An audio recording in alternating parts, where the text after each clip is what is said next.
21 April 1879, lahir seorang anak perempuan dari pasangan Raden Mas Adipati Aryo Sosroningrat dan M.A. Ngasira. Anak tersebut diberi nama Raden Ajeng Kartini. Semasa remaja, Kartini merupakan anak yang menginginkan kebebasan, menentang adat yang berlaku pada saat itu untuk mewujudkan kesetaraan hak antara pria dan wanita. Bahkan Kartini mendirikan sekolah untuk wanita kaum miskin. Jadi hari ini kita akan belajar tentang huruf. Ini adalah huruf A. Ayo dibaca. A. Kartini.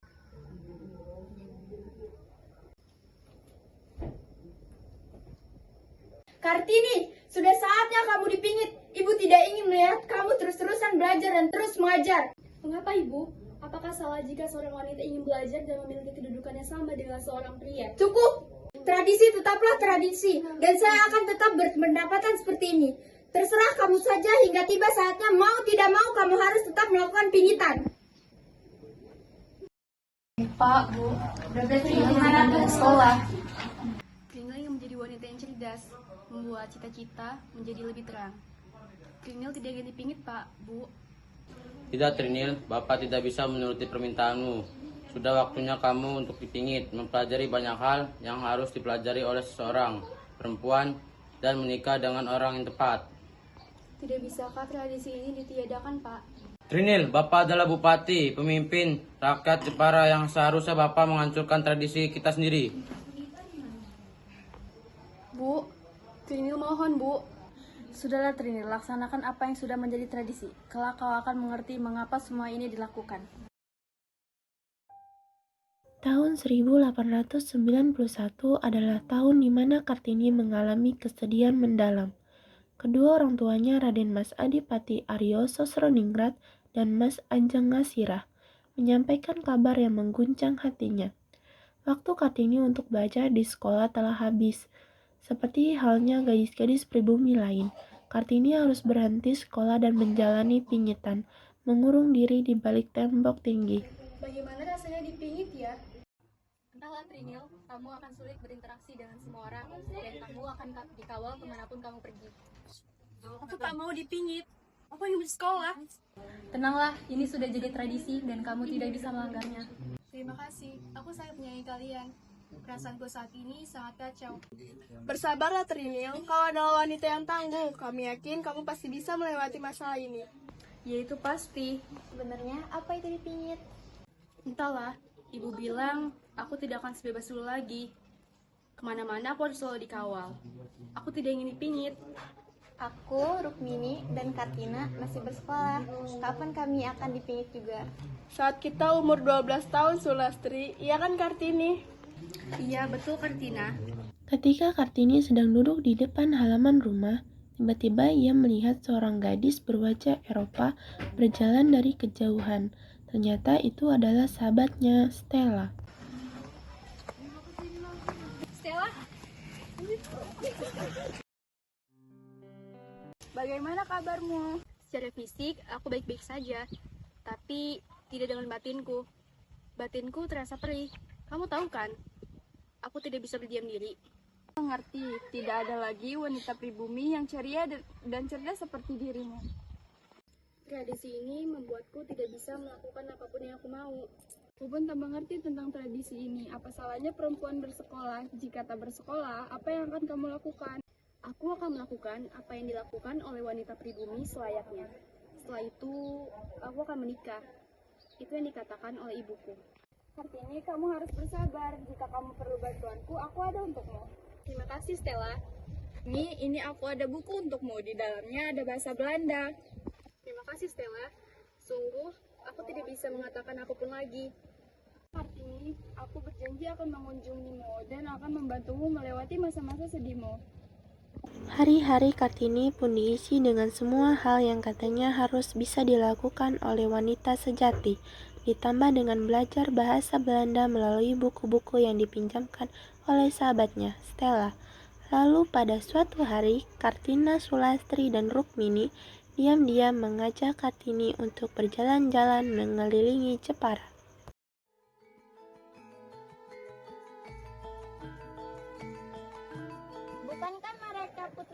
Adi Suryaningrat.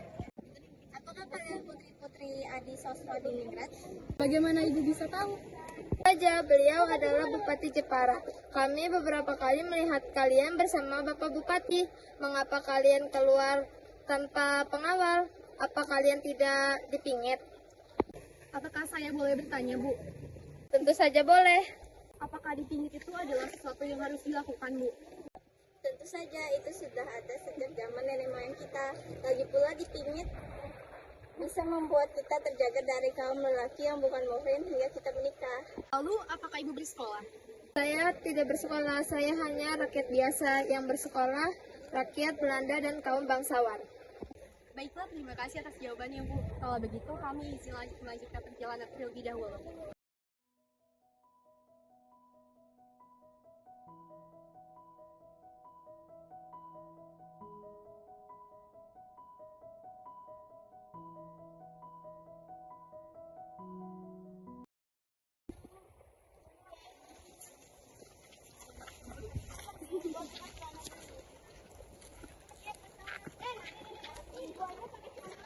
Pada saat Kartini sedang membaca buku yang diterima dari Stella, Kartini pun terpikirkan sebuah karya.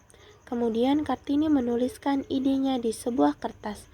Pada saat Ofengsor dan istrinya datang ke rumah Raden Mas Adipati Aryo Sosroningrat, mereka menemukan kumpulan surat-surat Kartini, dan kemudian Nyonya Ofengsor tertarik untuk membacanya. Maaf Romo, tulisan Kartini this is very good. Apakah boleh saya mengajak Kartini ke rumah saya untuk membantunya menerbitkan bukunya? Tidak bisa istriku, Kartini masih dalam pingitannya. Jadi dia tidak diperbolehkan keluar sampai masa pingitannya selesai. Maaf Romo atas kelancangan istri saya. Oh tidak apa-apa, nanti saya pikirkan terlebih dahulu. Bupati Pemalang bertamu ke kediaman Raden Mas Adipati Aryo Sosroningrat untuk menagih janji bahwa Kartina akan dinikahkan dengan putranya, yang telah disetujui oleh Raden Mas Adipati Aryo Sosroningrat. Keesokan harinya Raden Mas Adipati Aryo Sosroningrat mendapatkan surat dari wakil Bupati Pemalang. Mohon maaf, Romo. Anakku Kartina, calonmu adalah Bupati Pemalang. Tidak sudah mempunyai istri, Romo. Iya nak, Romo sudah tahu, kamu sudah terlalu janji. Romo sebagai bangsa awam ini tidak bisa ingkar janji. Kita sudah dibuat pincang, Nil. Kita harus kuat menghadapi rintangan ini. Aku tidak mau menikah. Aku tidak akan menikah. Kita sengaja dibuat seperti ini.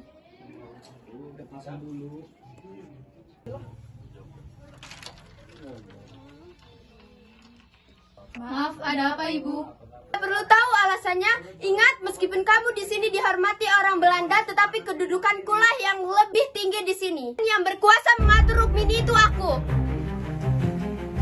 Bereskan pakaiannya Rukmini. Nyonya. Ini, Ibu, jangan, Ibu. Keesokan harinya, Raden Mas Adipati Aryo Sosroningrat menerima surat dari Tuna Van Kol berisi permintaan dari Stella untuk membawa Kartini ke Belanda demi bersekolah. Ada apa, Romo? Duduk dulu sebentar. Saya menyetujui proposalmu. Terima kasih banyak, Romo. Hati-hati di Belanda ya nak. Apa saja jika di sini nama Kartini disembunyikan dengan nama Clovergoat menjelek-jelekan nama leluhur. Perubahan pasti terjadi, saya percaya itu. Sekarang semakin jelas dan sangat jelas sekali kalau Kang Mas memulai perang. Perubahan pasti terjadi, saya percaya itu. Jika kalian tidak mulainya, jangankan jadikan anak saya sebagai tameng, itu namanya pengecut. Yungasira?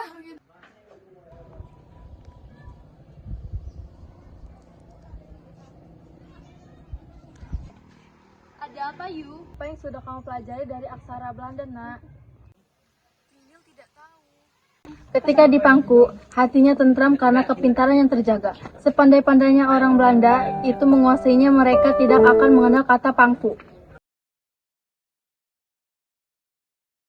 Sejauh manapun orang Belanda menjajah, mereka takkan pernah mengenal pangkuan seseorang ibu. Perjuangan, Nil, perjuangan. Saya siap menerima pinangan Raden Mas Joyo Diningrat, tetapi ada syaratnya. Apalagi? Baik, tuliskan syarat-syaratmu itu dan sampaikan kepada Bupati Rembang. Pertama, saya tidak mau mencuci kaki Raden Mas Jayadiningrat di pelaminan. Yang kedua, saya tidak mau terikat pada aturan norma yang kaku. Yang ketiga, Cukup! Kamu hanya memikirkan dirimu sendiri. Lastri, kamu kenapa? suami saya nikah lagi, Bu.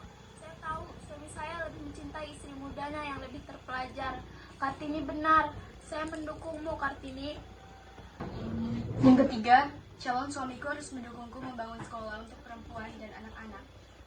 Pada saat Kartini mengajar, rombongan dari Rembang pun datang ke Jepara. Apakah kalian sudah menghafal huruf yang kemarin saya ajarkan? Sudah. Darajeng, darajeng. Ada apa, Pak Atmo? Ada rombongan dari Rembang.